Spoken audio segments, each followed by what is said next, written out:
많은 생각을 하게 되었습니다.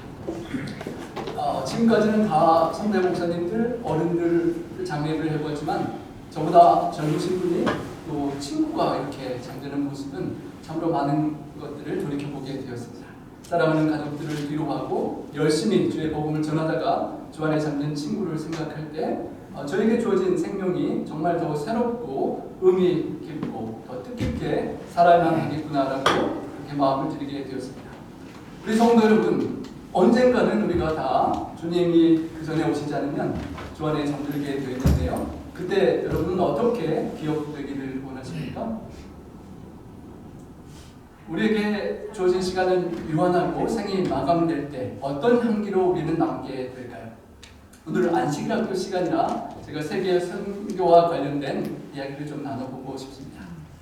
우리 함께 다 함께 읽어보겠습니다. 내가 진실로 진실로 너에게 이르노니 한 알이 미리 땅에 떨어져 죽지 아니하면 한 알 그대로 있고 죽으면 많은 열매를 맺느니라. 1866년 9월 5일에 평양의 대동강 한가운데 화염에 쌓인 뱃머리에서 한 벽안의 청년이 야소 야소라고 예수님 예수님 외치면서 피를 토하듯 외치고 있었습니다. 토마스 선교사가 마지막 남은 성경 한 권을 병사에게 건네주며 순교하는 그런 상황이었습니다. 27세의 꽃다운 나이에 평양 대동강에 와서 예수님을 외치며 십자가 구원의 복음을 그 당시 한 번도 복음을 듣지 못한 우리 조선에 전해주고 간 썩는 하늘의 미랄이셨습니다. 1883년에는 언도 우두 선교사가 신학교를 다니고 있었는데요. 신학교 연맹 모임에 어떤 목사님이 오셔서 조선 민족에 관한 선교지 소식을 우리 안식일학교 소식처럼 이렇게 들려주었다고 합니다. 그 당시 조선 1,300만 민족이 복음이 무엇인지도 모르는 채 가난과 질병과 학대 속에서 쓰러져가고 있는데 작년에 문호가 열렸으니 이 청년들 중에 누군가가 헌신해서 그 선교지를 갈 수 있도록 호소하는 그런 메시지였습니다. 그 당시 언더우드 목사님은 인도 선교를 준비하고 인도 언어를 다 숙지하고 준비한 상황이었기 때문에 다른 친구들이 좀 갔으면 하고 이렇게 강권을 함께 했었다고 합니다. 그런데 다른 많은 친구들이 그냥 사양하고 그냥 그 현지에서 미국 땅에서 목회하기만을 원했다고 합니다. 왜 그럴까? 헌신을 맹세하고 주님의 길에 들어선 친구들이 왜 선교지의 부르심을 가지 않고 복음의 청여제이고 주님이 기다리시는 그 땅으로 갈 선교사가 이토록 없단 말인가라고 탄식하고 기도하는 중에 그때 돌연히 강력한 성령님의 음성이 마음을 두드렸다고 합니다. 그렇게 기도하는 너는 왜 가지 못하느냐라고요. 우리 조명수 목사님 또 사원님 이렇게 뵙게 돼서 반갑습니다. 여러분, 왜 너는 가지 못하느냐라는 그 호소를 듣고 그는 인도의 언어를 다 섭렵하고 인도 갈 준비를 다 해놨는데 또 조선을 가려면 완전히 새롭게 시작해야 하잖아요. 그렇지만 성령님께서 자꾸만 너는 왜 못 가느냐라는 그 말씀을 들려주셔서 그렇다면 한 번도 복음을 듣지 못한 미전도 종족 조선 사람들이 있으니까 인도는 놔두고 또 한 번의 희생을 한 번 더 치르고 조선어를 다시 배우고 조선 선교를 하나님께 드리기로 마음을 헌신을 했다고 합니다.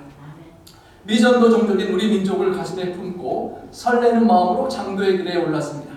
배를 타고 한 달여 넘게 긴 항해를 마치고 일본을 거쳐 1885년 4월 2일 부산 앞바다에서 잠시 정박해서 조선 땅과 조선 민족을 처음으로 바라보고 간절한 기도를 이렇게 드렸다고 합니다. 그 기도의 글이 보이지 않는 조선의 마음입니다. 주여, 지금은 아무것도 보이지 않습니다. 메마르고 가난한 땅에 나무 한 그루 시원하게 자라오르지 못하고 있는 이 땅에 저희들을 옮겨와 앉히셨습니다. 그 넓고 넓은 태평양을 어떻게 건너왔는지 그 사실이 기적입니다. 주께서 화면이 익스텐션이 안 나오거든요. 저는 나오는 줄 알고 있고요. 죄송합니다. 그래서 아까 집에 같이 읽자고 말씀드릴 때 읽지 않으신 거네요. 그러면 혹시 방송국에서 화면 됐습니다. 네, 죄송합니다. 제가 왜 안 읽으실까 저는 했는데 저 혼자 보고 지금까지 계속해서 네, 죄송합니다. 네, 네. 언더우드 선교사님의 시부터 다시 시작하겠습니다. 주여 지금은 아무것도 보이지 않습니다. 메마르고 가난한 땅, 나무 한 그루 시원하게 자라오지 못하고 있는 이 땅에 저희들을 옮겨와 앉히셨습니다. 넓고 넓은 태평양을 어떻게 건너왔는지 그 사실이 기적입니다. 주께서 붙잡아 뚝 떨어 놓으신 듯한 이곳, 지금은 아무것도 보이지 않습니다. 보이는 것은 거짓스럽게 얼룩진 어둠뿐입니다. 어둠과 가난과 인습에 묶여있는 조선 사람들 뿐입니다. 그들은 왜 묶여있는지도 고통이라는 것도 모르고 있습니다. 의심부터 내고 화부터 냅니다. 조선 남자들의 속셈이 보이지 않습니다. 이 나라 조정의 내심도 보이지 않습니다. 가마를 타고 다니는 여자들을 영영 볼 기회가 없으면 어쩌나 합니다. 조선의 마음이 보이질 않습니다. 그러나 주님 순종하겠습니다. 겸손하게 순종할 때 주께서 일을 시작하시고 하시는 일을 우리들의 영적인 눈이 볼 수 있는 그날이 있을 줄 믿습니다. 여러분, 믿음의 눈으로 내다본 열매가 우리들입니다. 믿음은 바라는 것들의 실상이요 보지 못하는 것들의 증거이라고 하신 말씀을 따라 조선의 믿음의 앞날을 볼 수 있게 될 것을 믿습니다. 지금은 우리가 황무지 위에 맨손으로 서 있는 것 같사오나 지금은 우리가 서양 귀신 양귀자라고 손가락질을 받고 있사오나 저들이 우리의 영혼과 하나인 것을 깨닫고 하늘나라의 한 백성 한 자녀임을 알고 눈물로 기뻐할 날이 올 것임을 믿나이다. 지금은 예배드릴 예배당도 없고 학교도 없고 그저 경계와 의심과 멸시와 천대함이 가득한 곳이지만 이곳이 머지않아 은총의 땅이 되리라는 것을 믿습니다. 주여 오직 제 믿음을 붙잡아 주셔서 주여 나를 보내셔서. 돌이켜 놓고 보면 얼마나 감동적인 기도입니까? 복음을 듣지 못한 우리 조선이 세계 선교 2대 국가가 될 정도로 그 열매를 맺었습니다. 여러분, 아무것도 보이지 않지만 인도 선교를 다 준비한 선교를 포기하고 우리 조선을 찾아와준 언더우드 선교사, 얼마나 고마운 하나님의 미랄이었는지 모릅니다. 우리 연세대를 나오신 분이 계신지 모르겠는데요, 언더우드 선교사가 교육 선교의 유산으로 남기고 우리 조국에 복음을 전하는데 큰 일익을 담당했습니다. 시간이 흘러 1904년 우리 재림교회 기별이 한국에 전달되게 되었습니다. 공식적인 선교사는 1905년에 내한한 스미스 목사님께서 평안남도 순안에 선교본부를 세우고 음영학교, 우리 삼육 출신이 많으시죠? 음영학교와 순남병원, 오늘의 삼육위생병원을 설립한 본격적인 활동을 시작해 주셨습니다. 1907년 스미스 목사님과 가족의 사진인데요, 음영학교가 생기고 우리 학교와 병원을 통하여 우리 모두가 이 미국에 또 오게 되는 그런 계기도 된 것으로 생각합니다. 여러분 보신 적이 있으시겠지만 볼수록 감동이 되는 1929년 유재한 박사님의 선교사 생애를 잠시 되새겨 보기를 원합니다.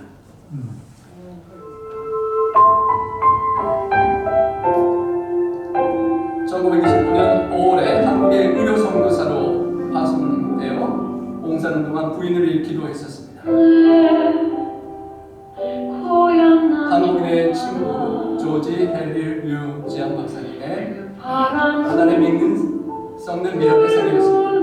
1899년 유복한 집에 태어나 미국 로마린다 의과대학을 졸업하고 30살 유지안의 가슴을 뜨겁게 만든 나라가 우리 대한민국이었습니다.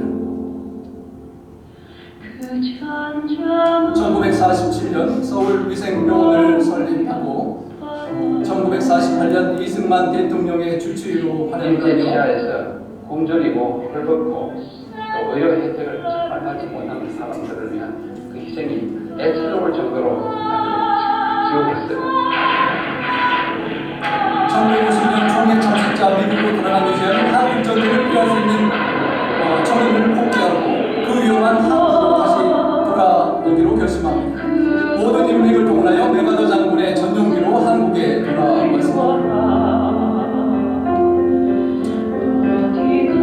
처참하게 의지없는 피난 계열에 한국에서 합류하였습니다.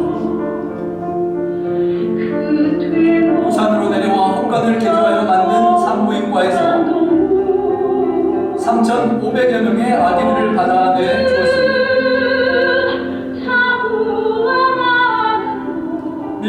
미군의 LACT 한척을 빌려서 의중한 환자와 전쟁과 300여 명을 구출해 제주도로 향하기도 했습니다. 사명의 화신, 사명의 그 세포에 사명이 묻어 있었습니다. 전쟁이 끝난 후에 서울위생병원을 재건하고 교육과 복지와 의료 시스템 구축에도 앞장선 위대한 선교사님, 한국 땅에 한평생을 바치고 가장 비극적인 순간 한국인을 지켰던 드라마틱한 휴머니즘에 예수님을 보는 듯한 그런 생애를 살아내셨습니다. 그를 기억하는 이들이 말하는 그의 마지막 소원이었습니다. 올라온 사람 말이요, 뼈를 묻을 각오를 하고 왔어요. 이렇게 자주 이야기했어요. 1993년 미국에서 생을 마감한 유재한 선교사님의 한국에 묻히길 원했던 그의 소원이 이루어질 수 있을까 아름다운 영상을 우리에게 남겨주셨습니다. 여러분, 한국에 와서 볼 것도 많고 아름다운 것도 있었겠지만 양화진에 묻힌 유재한 박사님, 이승만 대통령의 주치를 지낸 그의 비석에 이렇게 적혀 있다고 합니다. 나는 한국에 구경 온 사람이 아닙니다. 뼈를 묻을 각오로 온 사람입니다. 이리가 한국 백성을 해치러 온다면 도망가는 목자로서가 아니라 그 양을 위해 희생할 각오를 하고 온 선교사였습니다. 어느 누구도 치료를 소홀히 하지 않았습니다. 이승만 박사님을 치료할 때나 시골의 안악내를 치료할 때나 똑같이 예수님 대하듯 최선의 노력을 바쳤습니다. 여러분, 저희 아버님이 제일 오른쪽이시고 삼형제인데 가운데 둘째 큰아버님께서 병원에 입원해 계실 상황이 되었는데 친절한 간호사님 한 분이 그 당시 귀한 달걀과 막 계란들도 삶아주시고 개인적으로 적극적으로 챙겨주시면서 전도를 했다고 합니다. 그래서 우리 둘째 큰아버님이 우리 재림교회의 복음을 받아들이게 되셨습니다. 그리고 가족과 마을 사람들을 인도하시고 예배소를 개척하시고 저희 큰누님이 사촌 누님 집에 있다가 그 교회 교육전도사님에게 성경 공부하는 중에 목회대 사모님이 되고 저도 큰누님 집에 가출해서 갔다가 누님 매형 집에서 삼륜학교로 전학 가고 신학을 하게 되고 어머님과 아버님이 침례를 받고 그렇게 복음의 열매가 계속 맺혀가고 있는 중입니다. 여러분, 하늘의 미랄로 우리 조선 미 개척지를 찾아오신 선교사들이 얼마나 고맙고 눈물이 나는지 모르겠습니다. 자기 생명에 애착을 갖고 죽지 않으면 하늘 그대로 있을 미랄이, 잃어버림을 당할 수 있는 그 미랄이 자기 생명을 미워하고 죽고 예수님 안에서 희생함으로 많은 열매를 맺고 우리가 이 땅에 또 이 자리에 있는 것도 그 열매로 맺혀 있는 것입니다. 특별히 우리 한국이 그 복음이 처음 들어왔던 그 땅에 세계 167개국에 23,000여 명 그렇게 선교사를 많이 파송하는 그런 열매가 맺히게 되었던 것입니다. 여러분, 하늘의 밀이 땅에 떨어져서 죽지 않으면 하늘 그대로이지만 죽으면 많은 열매를 맺는다는 그 말씀이 정말 그들의 생애를 볼 때 감동적으로 다가오는 것입니다. 여러분, 지금까지 살아온 과거를 돌이켜보시면 어떠하신지요? 이 말씀을 생각하고 나누려고 하니까 나는 얼마나 썩어서 얼마나 열매를 맺었나 생각해 보게 됩니다. 필리핀 산속 선교지도 단기간 다녀와 보고 또 그동안 섬겨온 교회를 생각해 보면 조금씩 열매를 맺고 살아왔지만 제가 온전히 죽지 못했기 때문에 그렇게 많은 열매를 맺지 못하는 미랄이 아닌가, 아직도 내 자아가 살아서 꿈틀대어서 열매 맺지 못하는 미랄이 아닌가 생각해 보게 되는 것입니다. 자기의 생명을 사랑하는 자는 잃어버릴 것이라고 했습니다. 나의 생명을 사랑하는 자는 세상의 재물과 권력과 또 쾌락과 현 세상이 주는 행복만을 추구하는 그런 삶을 살아가는 사람을 말합니다. 반대로 이 세상에서 자기의 생명을 미워하고 희생하는 자는 영생하도록 보존하리라 했습니다. 나 자신을 덜 사랑하고 자신을 부인하고 예수님을 따라가는 사람, 하나님을 섬기기 위하여 기꺼이 자신을 희생하는 사람이 내 생명을 보존할 뿐만 아니라 많은 열매를 맺고 영생을 누리겠다는 약속을 주신 것입니다. 우리 시대소망 함께 구절을 읽어보겠습니다. 자아 희생의 법칙은 자아 보존의 법칙이다. 이기적인 삶이 자기 파멸을 가져오는 것은 하나의 법칙이다. 여러분, 하나의 밀이 열매를 맺으려면 반드시 땅에 떨어져 어둠에 갇히고 썩고 죽는 희생과 포기가 있을 때 열매가 맺히는 것입니다.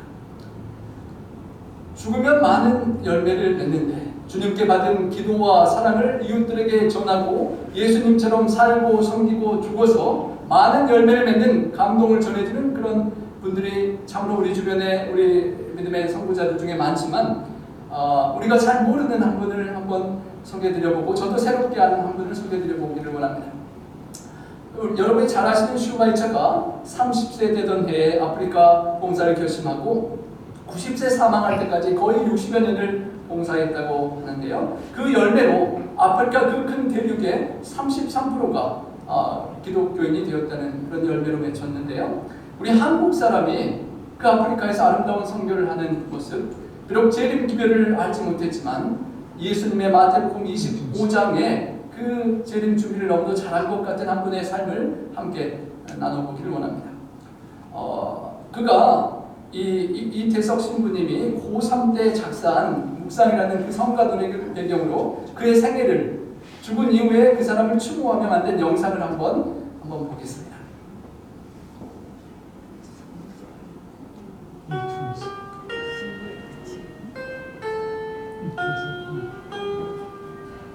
예수님의 모습으로 하나님의 미랄처럼 살아가신 분입니다. 1962년 부산에서 태어났는데요. 어려서부터 가난한 이들을 대하는 모습이 남달랐던 소년이었다고 합니다.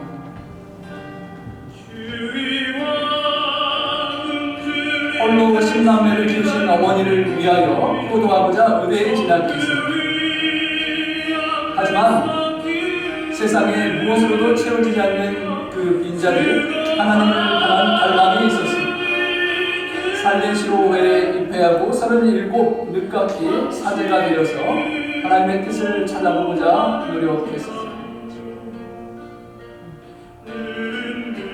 1999년 여름에 남수단 주민의 황폐해진 삶을 처음으로 목격하게 되었다고 합니다.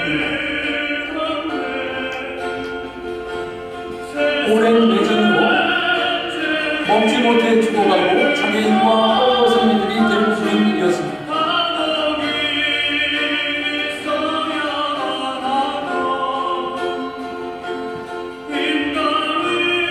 너희가 내 형제들은 이 작은 이들 가운데 한 사람에게 준 것이 바로 나에게 준 것이라는 24장의 재림의 징조를 위해 주님께서 가르쳐주신 재림 준비의 삶을 살고자 하는 마음으로 가난한 이들을 찾아갔습니다. 그래서 집도 없었고 아이들도 한복을 하고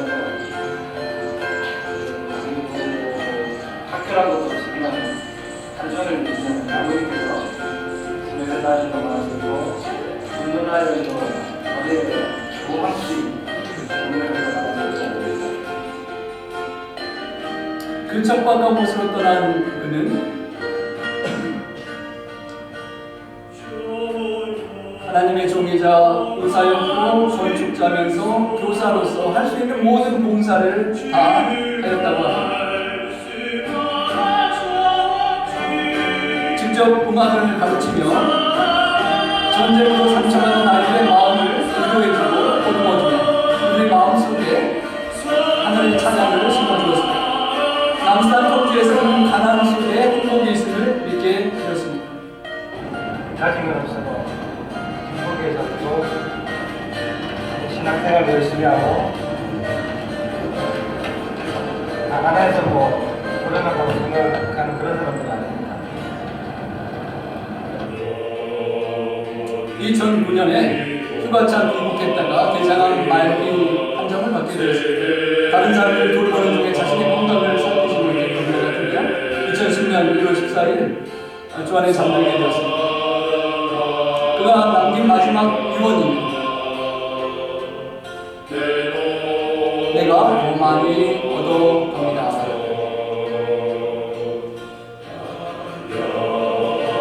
전 세계를 통해 비록 작지만 가난한 인들에게 사랑을 전했던 그의 모습을 예수님의 모습을 우리 현지 사람들에게 보여주는 아름다운 삶이었습니다. 여러분 참으로 아름다운 기억이지 않습니까? 제가 울지만 터주라는 그 소식을 듣고 나서 이분에 대하여 보면서 참으로 많은 감동을 받았습니다. 저도 이남이녀 막내인데 어머님께 조금 효도하고 싶은 마음이 있어도 잘못하지만 10남매 중에 이 아들이 의사가 돼서 얼마나 어머님께 효도하고 싶었겠습니까? 하지만 그 어렸을 때 가졌던 그 하나님에 대한 사랑, 불쌍한 고통당하는 사람들에 대한 마음, 초등학교 시절 남해안 신부가 몰로카이 섬에서 한센병 환자를 위해 모든 것을 바쳐 봉사하는 것을 보고 그렇게 살면 좋겠다라고 생각했는데 그와 비슷한 나이까지 헌신하다가 밀반에 잠들었습니다. 하나님의 일을 하고 싶었지만 형과 누나가 먼저 그 길을 갔기 때문에 의학을 먼저 했었고, 하지만 그 의학으로 채울 수 없는 하나님의 빈 공간을 인하여 다시 신학을 공부하고, 사람이 나를 섬기려면 나를 따르라, 나 있는 곳에 나를 섬기는 자도 거기 있으리니 하였는데요. 하나님께서 어디 계실까? 예수님을 섬기고 주님을 따라가는 길이 자기가 본 세상 중에 가장 고통스럽고 어려운 수단에 계시리라 생각하고, 그 아프리카 내전의 현장을 방학에 단기 봉사를 갔다가 본 이후에 그 마음이 그곳으로 향했다고 합니다.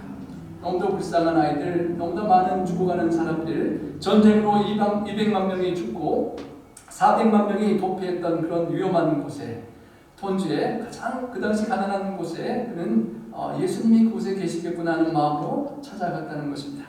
지극히 작은 이들에게 한 것이 예수님께 한 것이기에 그가 아는 지극히 작은 자를 향하여 그는 찾아갔습니다. 한국에서 그 당시 의사를 하면 참 안정된 상황인데 그 모든 것을 뒤로하고 아프리카 남수단으로 찾아가서 병원을 짓고 아픈 사람들을 치료해줘서 남수단의 현대판 슈바이처라는 이름을 갖게 되었다고 합니다. 수많은 병자들을 위하여 병원을 만들고 하루 종일 빈들거리고 노는 아이들을 모아서 학교 건물을 보수해서 12년의 학교를 만들어주고요, 직접 가르쳐 주었습니다. 내가 너희를 사랑한 것 같이 너희도 서로 사랑하는 예수님의 말씀을 실천하고자 그들의 고통에 함께하고 필요를 공급해 주는 것으로 사랑을 실천했습니다. 그리스도의 방법만이 복음을 전할 수 있는 우리의 기별을 너무도 삶으로 실천하는 것이죠. 한두 달에 한 번씩 오는 경비행기가 와야지 그런 채소를 받아 먹을 수 있었다고 합니다. 그분의 이야기를 보고 싱싱한 양파와 감자가 식탁에 올라오는 것이 얼마나 감사한 것인지를 또 생각하게 됩니다. 제가 바다를 좋아하는데 이곳에 와서 여러분들 좋은데 바다 가까이 사신다라고 생각이 되었는데, 이분의 고향이 부산이라고 합니다. 그 시원한 바다를 뒤로하고 그 뜨거운 톤주에 가서 살았다는 것입니다. 9년여 사는 동안 어머님은 아들의 무소식이 희소식으로 알고 그렇게 기도하며 살아가셨다고 합니다. 어머님 호강시켜드리고 싶었지만 선교지의 마음이 더 눌려갔기에 선교지로 찾아가서 사방 100km 내에 유일한 의사로서 수많은 환자들을 치료해 주었다고 합니다. 하루에 200여 명의 환자들을 말라리아, 장티푸스, 뱀이나 악어에 물린 자상 환자, 수많은 환자들을 다 치료해 주었습니다. 의사가 왔다는 소식에 사방 100km 지역에서 며칠씩 걸어서 찾아오는 원주민들이 수없이 이어졌고, 그들에게는 너무도 소중한 예수님 같은 삶을 살았습니다.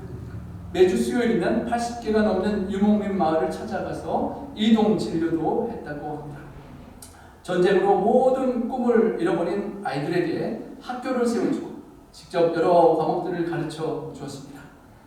초중고 과정을 다 만들고 그 과정을 밟게 하고 수학과 음악과 그런 것들을 직접 가르쳐 주었습니다. 1,400여 명이 학생이 공부하는 18개의 교실과 톤주 병원을 설립해서 2,000km 떨어진 케냐 나이로비에서 트럭으로 공수해 와서 직접 그렇게 지었다고 합니다. 참으로 전쟁으로 영혼과 감정이 정서가 많은 아이들에게 브라스 밴드를 만들어서 심상을 순화시켜주는 그 브라스 밴드도 가르쳐 주었고요. 수단 국가의 각종 행사에 초청받아 갈 정도로 그런 실력 있는 악단이 되었다고 합니다. 예수님의 사랑으로 그들의 친구가 되어주고 그들을 위하여 기도드리고, 기도는 사랑의 아이들을 낳게 되었습니다. 백신을 보관해서 주사를 놔줘야 되는데 냉장고가 없잖아요. 그래서 지붕 위에다가 태양열을 직접 설치해서 그것으로 냉장을 해서 백신을 놔주고 했다고 합니다. 여러분, 이 그림이 무슨 그림일까요?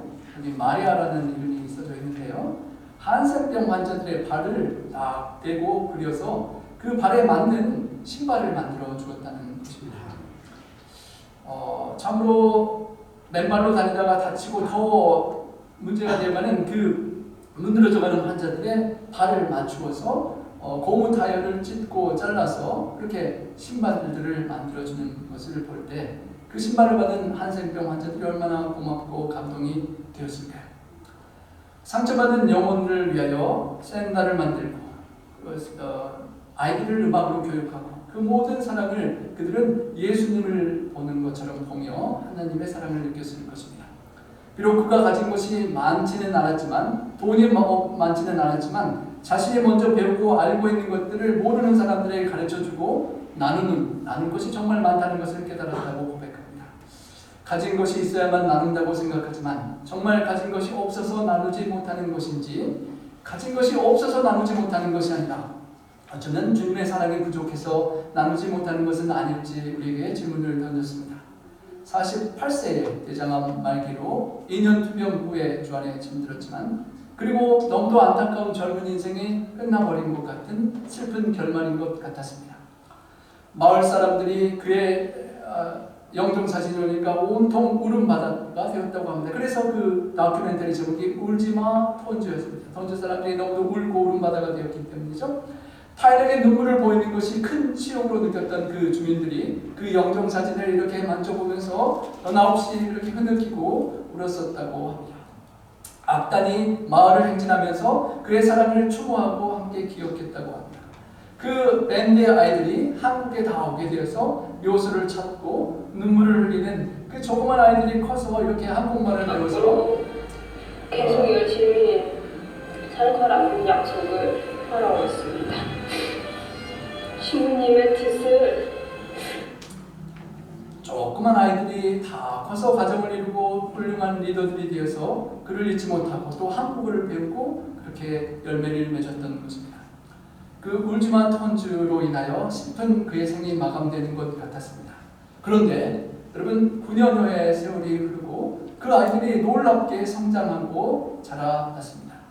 유수한 10여 년의 세월이 흐른 후 아까운 선교사는 젊은 나이에 하나님의 미랄로 사라지는 것 같았지만 놀라운 열매가 맺혔고 그 다큐멘터리를 만든 사람이 그 다큐멘터리 제목을 부활이라고 이름을 붙였다고 합니다.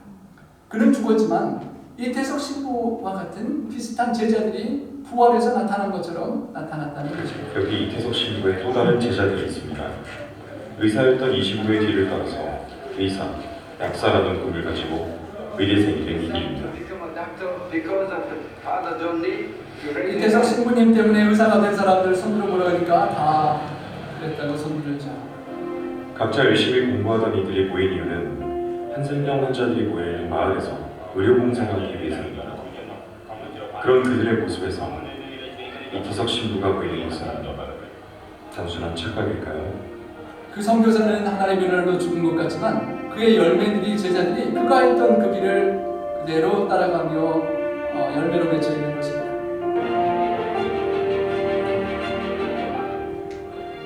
이태석 신부가 아프리카 톤주에 뿌린 사랑의 씨앗이 꽃으로 피어나고 있습니다.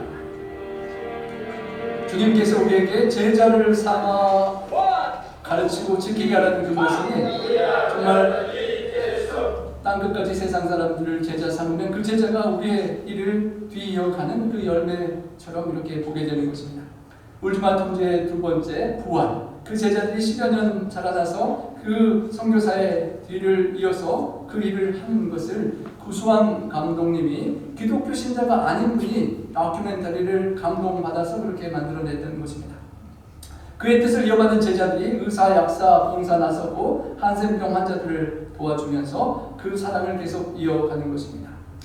그의 선교사의 사랑 때문에 전쟁의 포화 속에서도 공부를 하고 배울 수 있었고 이제는 훌륭한 남산의 의사 선생님들이 되어서 그의 뒤를 이어가고 있는 것입니다.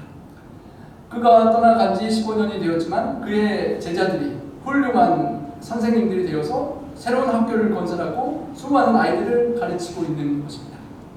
그의 그 삶을 기억하고 장학금이 모여서 스승의 삶을 따라 실천한 제자들이 계속 양성되고 있다고 합니다. 리더십 스쿨이 세워지고 그의 섬기는 리더십을 배우고자 하는 사람들이 세계적으로 아프리카 전역에서 나타나고 그의 삶을 배우는 것입니다.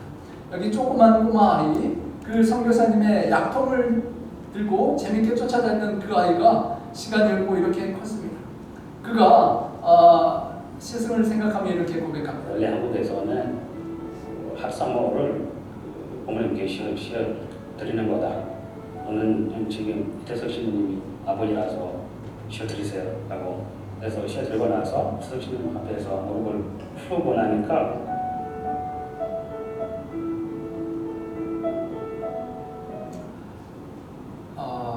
자신을 이렇게 열매 맺게 해주신 그 고마운 마음에 이렇게 그런 삶을 고백합니다. 그 인터뷰하는 분이 물어봅니다. 토마스 선생님이 이제 의사가 되었는데 고향에 무엇을 할 것입니까? 라는 그 질문에 이렇게 그가 대답합니다. 무엇이든지 심으면 자라나는 만평의 엄청나게 큰 밭이 있어요. 거기에 선생님은 어떤 씨앗을 심고 싶으세요? 저는 병원이라는 씨앗을 심고 싶습니다. 그 우리 한국 같은 경우는 그냥 5m만 걸어가도 바로 병원을 찾아갔습니다. 근데 남수단 같은 경우는 하루, 이틀, 3일 예, 걸어서 병원에 가야 여러 날을 걸어야 병원에 겨우 도착할 정도로 열악한 환경에 턱없이 부족한 의료시설에 그래서 그 병원 한 건물이라도 있으면 그 많은 분들의 그 삶 살릴 수 있지 않나 그런 생각에서 그래서 좀 병원이 나오는 나무를 좀 심고 싶다. 예. 그는 안타깝게 너무 젊은 나이에 끝나버린 인생 같았지만 그의 제자들이 이렇게 아름답게 그 뒤를 이어가고 열매를 맺고 있는 것입니다. 여러분 어떤 나무를 남은 생애 동안 심기를 원하십니까? 예수님께서 우리를 돌보시고 가르치시고 제자 양육해 주신 그것을 가지고 우리도 주님께서 하신 그 열매 나무를 어딘가에 심을 수 있기를 바랍니다. 사람이 나를 섬기면 내 아버지께서 저를 귀히 여기시리라 하였습니다. 지극히 작은 자 하나를 섬기는 우리의 삶에 하나님께서 우리의 그 삶을 귀히 여기시고 축복하신다고 하셨습니다. 진실로 너에게 이르노니 나와 복음을 위하여 집이나 형제나 자매나 어머니나 아버지나 자식이나 전토를 벌인 자는 현세에 있어 집과 형제와 자매와 어머니와 자식과 전토를 100배나 받되 박해를 경하여 받고 내세에 영생을 받지 못할 자가 없느니라 약속하셨는데요. 그 선교사의 삶이 얼마나 아름답게 복을 또 후손들이 받고 있는지를 우리가 소식을 듣게 됩니다. 2012년 한국과 아프리카 장관급 경제협력회의가 있었다고 합니다. 오늘 먼저 협력회의 주제에 관한 영상을 보여드린다고 했는데 그 영상에 등장하는 사람이 바로 그 선교사의 아름다운 이야기였습니다. 실제 그리고 영상 이후에 그 제자들이 불려와서 특별 밴드 공연을 하게 되었습니다. 아프리카 전역의 국가의 장관들이 모여서 그 선교사의 자기 나라 그 아프리카 대륙의 아이들을 위한 헌신과 희생을 보고 얼마나 고마웠는지 모두가 눈물을 흘리는 감동의 눈물바다가 되었다고 합니다. 그 이후에 UN 기후변화 장기 재원회의가 2013년에 열렸는데요. 친환경 도시를 선택하는 상황에서 독일, 스위스와 한국의 두 장소를 놓고 경쟁하는데 녹색 기후기금 이사회에서 전에 감동을 받았던 모든 아프리카 장관들이 다 투표권을 우리 선교사 보내준 한국으로 그렇게 투표를 했다고 합니다. 그래서 한국의 송도가 친환경 도시로 선택되는 그런 축복도 누리게 되었다는 것입니다. 남수단 대통령이 늦게 알았지만 안 하는 것보다 낫다고 생각하고 그에게 외국인에게 처음으로 주는 고마운 훈장을 수여하게 되었습니다. 그 신부의 삶이 내 마음의 전설로 남아있다라고 대통령이 고백을 합니다.